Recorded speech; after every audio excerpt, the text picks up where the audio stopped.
got me to thinking about this week's Balls Deep Thought of the Day. And so here is Balls Deep Thought of the Day / question to you. What makes a real fan of a team? Now, I have a hard time with this in Minnesota because everybody complains.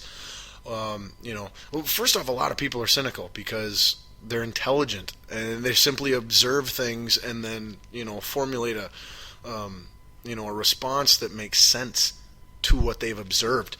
So we've got a lot of cynical sports fans here in Minnesota that are very pessimistic and negative because they're intelligent. Uh, but then on the flip side, there's only the two kinds. There's that kind, and then there's the kind that is just annoyingly, not illogically optimistic. And these fans annoy the hell out of me sometimes, because I'm definitely not one of those fans.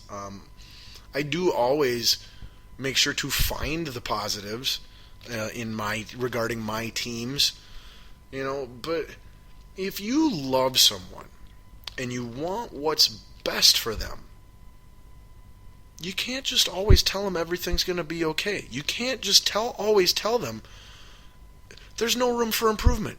You did great at everything you did. Everything was perfect.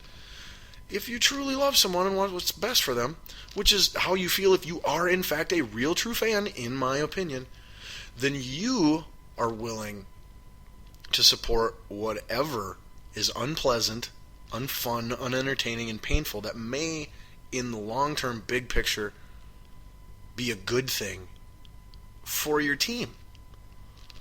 This was the case last week as I was cheering for the Vikings to lose against the Packers so that we wouldn't have to play the Seattle Seahawks in round 1 of the playoffs. You don't have to play everybody in the playoffs, okay? There's 12 teams in the you're one of 12 teams in the playoffs. You know how many other teams of those 11 other teams you have to beat? Well, if you're not one of the top 4 teams, you have to beat 4 other teams. If you're one of the top 4 teams, you only have to beat 3 freaking other teams out of 11. Okay? So don't give me this whole, well, we'd have to play them anyway, and, if they're going to beat us, it doesn't make any difference. It makes a huge freaking difference. I would much rather lose to the Seattle Seahawks in the NFC Championship game than I would to them in the first round of the playoffs. And I would also rather win a playoff game than a division title because your team, your young players, your new coaching staff, fairly new coaching staff, head coaching at least, doesn't have that experience. And you need that at some point in time. You are going to grow more, develop more, and gain more from a playoff win than you are a division win and a week 1 loss in the playoffs. You definitely grow more as a team and as individuals and develop more if you win in the playoffs than winning the final game of the regular season.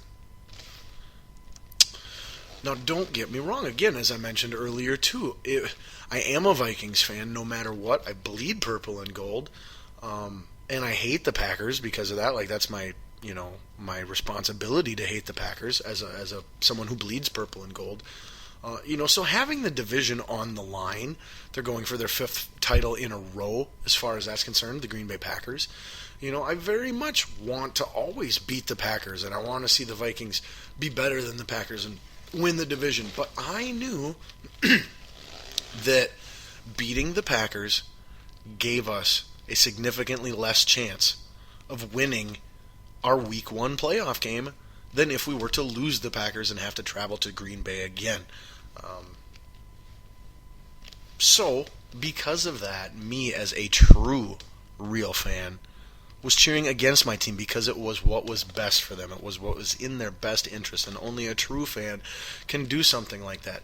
If you are the type of fan that everything has to be positive all the time, nope, that was great. Nope, it's not going to matter. Nope, blah, blah, blah.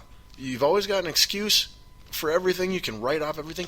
You're not a true fan. You're a fair weather fan imposing the fair weather when there's a storm. Okay? Stop imposing fair weather. Okay? Don't be a fair weather fan. If you truly are a fan and love the team that you are a fan of, then you will be critical of them when they make mistakes. And you will be praising of them when they do right. Just as you would when you're a parent to your children. But that's just my opinion. That's my take. I'm entitled to it, and you're entitled to yours. Maybe it's totally different. If it is, or if it's the same, either way, I don't know. Let me know what you think, how bad I messed up the show this week. Do that by tweeting me at BDST Show, or post some messages to my Facebook wall.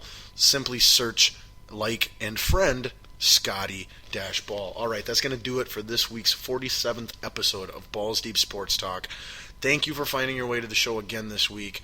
Hopefully, by February or the end of January, we will have all of our broadcast platforms back up and running. Again, stay tuned to me both on the show and on social media, and you will know when I know.